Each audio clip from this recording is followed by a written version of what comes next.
नमस्कार साथियों, संस्कृति आईएएस के यूट्यूब चैनल में आप सभी का स्वागत है। मैं हूं चंद्रशेखर। आज हम बात करने वाले हैं भारत को प्राप्त होने वाला है सुपर कंप्यूटर। सुपर कंप्यूटर हमारे बहुत सारे काम को आसान कर देता है, मौसम की गणना और शोध कार्य इत्यादि इत्यादि। तो दरअसल ये न्यूज़ चर्चा में क्यों है? तो चर्चा में इसलिए है क्योंकि भारत को ये कहा गया है कि सुपर कंप्यूटर जल्दी ही प्राप्त होगा, हम प्राप्त करने के करीब हैं। ये बात किसने कही? तो जो पृथ्वी विज्ञान के मंत्री हैं, उन्होंने, पृथ्वी विज्ञान मंत्रालय की बात की जा रही है, उन्होंने कहा कि हमें जल्दी ही प्राप्त होगा। संदर्भ ये है, सुपर कंप्यूटर का विकास जारी है और विकास एक्चुअली हम खरीद रहे हैं बाहर से। इसकी जो क्षमता होगी वो क्षमता कही जा रही है 18 पेटाफ्लॉप्स होगा। 18 पेटाफ्लॉप की बात करें तो अगर 1 पेटाफ्लॉप की बात की जाए तो इसमें प्रति सेकेंड 1000 खरब गणना करने की क्षमता होती है। अब आप सोच सकते हैं कि 18 पेटाफ्लॉप्स की बात की जा रही है तो इसकी क्षमता कितनी ज़्यादा होगी। अगेन रिपीट कर रहा हूं कि 1 पेटाफ्लॉप का मतलब ये है कि प्रति सेकेंड में 1 खरब गणना करने की इसकी क्षमता होती है। वर्तमान की बात करें तो वर्तमान में जो हमारे पास कंप्यूटर है, उस कंप्यूटर की जो क्षमता है उस क्षमता से यह 3 गुना अधिक है। तो इसकी घोषणा हमारे जो पृथ्वी विज्ञान मंत्रालय के मंत्री हैं उन्होंने की है। साथ ही साथ ये भी कहा जा रहा है कि भारत में अभी तक जो सबसे तेज कंप्यूटर है वो कंप्यूटर कौन सा है? तो नागरिक सुपर कंप्यूटर की बात करें तो प्रत्यूष और मिहिर हैं। इसकी क्षमता कितनी है? तो इसकी क्षमता 6.8 पेटाफ्लॉप की संयुक्त क्षमता है। दोनों की बात की जा रही है, संयुक्त क्षमता ये कितना है? जो हमने कहा था 18 पेटाफ्लॉप्स, तो ये 6 है और 6 आप 3 गुना कर दीजिए तो वो हमारा 18 गुना निकल करके आता है। तो ये 6.8 पेटाफ्लॉप की संयुक्त क्षमता है। स्थापित कहाँ पर किया गया है? तो भारतीय उष्णदेशीय मौसम विज्ञान संस्थान पुणे में इसको स्थापित किया गया है। राष्ट्रीय मध्यम अवधि मौसम पूर्वानुमान केंद्र नोएडा में भी इसे स्थापित किया गया है।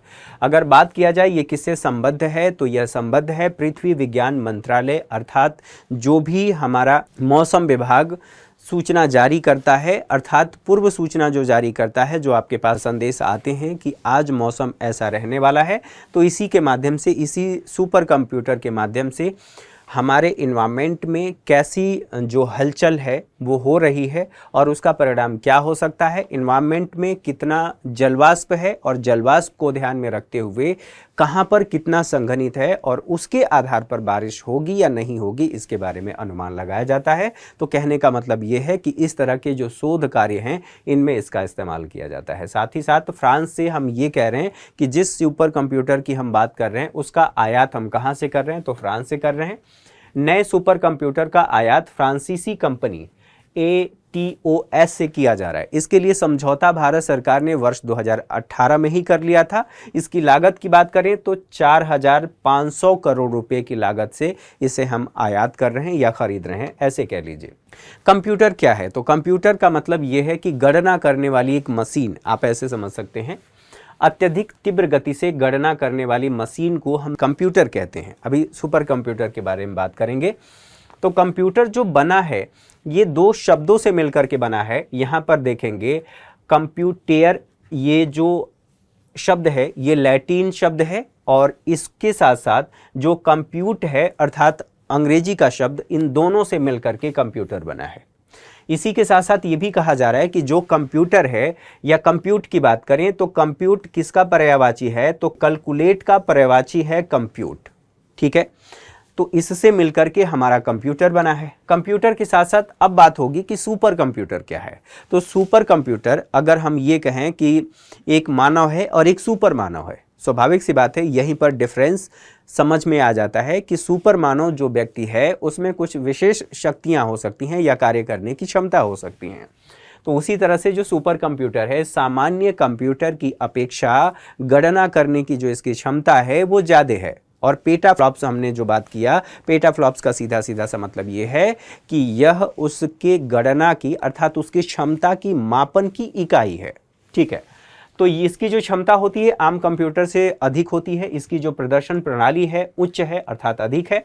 उपयोग ये कहाँ पर किया जा सकता है? वैज्ञानिक शोध के लिए, मौसम विज्ञान के क्षेत्र में या किसी अन्य क्षेत्र में, इंजीनियरिंग से जुड़े जो अन्य कार्य है उनके लिए किया जा सकता है। अत्यधिक उच्च गति की जो गणना है, हमें बहुत ज़्यादा गणना है करनी है बहुत कम समय में कि मौसम कैसा होगा, सभी डेटा को एक साथ लेकर के हमें मर्ज करना है और मर्ज करके हमें रिजल्ट निकालना है। तो एक इंसान क्या करेगा?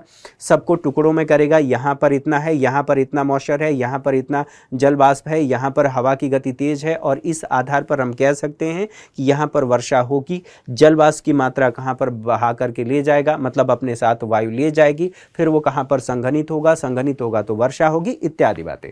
बहरहाल हम ये कह रहे हैं कि इन सभी आंकड़ों को एक साथ लेकर के उसका रिजल्ट देना सुपर कंप्यूटर का काम है। तो इन क्षेत्रों में हम इसका इस्तेमाल कर सकते हैं। फर्स्ट जो सुपर कंप्यूटर बना था 1964 में बना था, विश्व का पहला बना था। लेकिन आधिकारिक तौर पर जब हम बात करते हैं पहला सफल कंप्यूटर कौन सा था, तो कैरी 1, जो व्यक्ति कैरी नाम के व्यक्ति थे जिन्होंने इसे बनाया था, आविष्कार जो साइमोर कैरी हैं, इन्हीं के नाम पर इसे कैरी 1 रखा गया था। ये जो पहला बनाया गया था CDC 6600 इसका नाम रखा गया था। इसके आविष्कार के जो दूसरा पहला जो मान्य है उसकी हम बात करते हैं, उन्हीं के निर्माता जो थे उन्हीं के नाम पर रखा गया था। भारत में सुपर कंप्यूटर की बात करें तो फर्स्ट परम शिवाय था, परम शिवाय 8000। निर्माण इसका किसने किया था? तो विजय पांडुरंग भाटकर ने 1991 में किया था। साथ ही साथ Germany international super computing conference जो हुई थी, उस कॉन्फ्रेंस 2023 में ये कहा गया था कि भारत का AI जो एरावत है, इसको 500 जो सुपर कंप्यूटर हैं उन 500 सुपर कंप्यूटर में से 75वां स्थान प्राप्त हुआ था। इसके अलावा विश्व के बारे में बात करें, पहले एरावत के बारे में बात कर लेते हैं। यह कहाँ पर AI एरावत स्थापित है? तो CDAC पुणे में स्थापित है। इसकी क्षमता कितनी है? तो 61वें संस्करण में इसे नामित किया गया है क्षमता के आधार पर टॉप 5 में, जो हम लोगों ने पहले ही देख लिया। फिर यहाँ पर देख रहे हैं जो 61वें संस्करण की बात की जा रही है उस संस्करण में। साथ ही साथ एरावत PSAI की बात करें तो इसकी गति कितनी है? 13,170 टेराफ्लॉप इसकी गणना की क्षमता है। सबसे बड़ी और सबसे तेज अगर बात करें तो यह सुपर कंप्यूटिंग प्रणाली है। और इसी के साथ साथ बात ये भी होती है कि जो टॉप 500 रिपोर्ट है ये क्या बताती है? तो टॉप 500 जो रिपोर्ट है, सूचीबद्ध सबसे तेज जो कंप्यूटर सिस्टम है या कंप्यूटिंग सिस्टम है उसकी ये सूची बताता है। इसकी शुरुआत कब हुई थी? 1993 में। अपडेट यह हर 6 माह पर होता है। साथ ही साथ रैंकिंग की माप करने के लिए सर्वश्रेष्ठ जो लीन पैक बेंचमार्क है उसका प्रयोग करता है। ये जो लीन पैक बेंचमार्क है ये एक तकनीकी है। तकनीक कैसी है? तो पीसी का मतलब होता है पर्सनल कंप्यूटर, ठीक है। पीसी के निष्पादन की जो फ्लोटिंग पॉइंट दर पॉइंट है उसका मानक है। फ्लोटिंग पॉइंट दर पॉइंट मतलब 1 सेकेंड में ये कितनी गणना कर सकती है, उसके सभी मानकों को ये देखते हुए और रैंकिंग तैयार करती है। अब बात की जाए इसके आगे, तो टॉप 500 में भारत के कौन कौन से कंप्यूटर शामिल हैं या उसकी स्थिति क्या है? तो एरावत AI सुपर कंप्यूटर 75वां स्थान है। परम सिद्ध की बात करें, AI सुपर कंप्यूटर 131वें स्थान पर है। प्रत्यूष सुपर कंप्यूटर की बात करें तो 169वें स्थान पर है। साथ ही मिहिर सुपर कंप्यूटर 316वें स्थान पर है। अब विश्व के कुल उन कंप्यूटर की बात कर रहे हैं टॉप जो 500 में शामिल हैं, तो तेज 5 super computer. Frontier system Tennessee ये USA का है। ये जो है देखिए 1.194 एक्साफ्लॉप S है। साथ ही फुगाकू की बात करें, फुगाकू सिस्टम कोबे ये जापान का है, जैसा कि नाम से ही आप लोगों को पता चल रहा है। 442 पेटाफ्लॉप S इसकी क्षमता है। लूमी की बात की जाए यह फिनलैंड का है, 309 पेटाफ्लॉप S है। साथ ही साथ यहाँ पर लेओनार्डो की बात करें तो ये इटली से संबंधित है, ठीक है। 278 पेटाफ्लॉप S इसकी कैपेसिटी है। समिट की बात करें तो US का है 148 पेटाफ्लॉप। तो ये जो कुल विश्व के सुपर कंप्यूटर थे उन सभी सुपर कंप्यूटर को हम लोगों ने देख लिया। तो इससे संबंधित जितनी बातें थी जो हमारी आवश्यकता थी हमने इसको समझा। इसी के साथ अगली क्लास में हमारी मुलाकात होगी, तब तक के लिए नमस्कार। Thank you for watching. और आपसे एक निवेदन है कि हमारा PCS चैनल है, आप उसे सब्सक्राइब जरूर करें। Thank you for watching.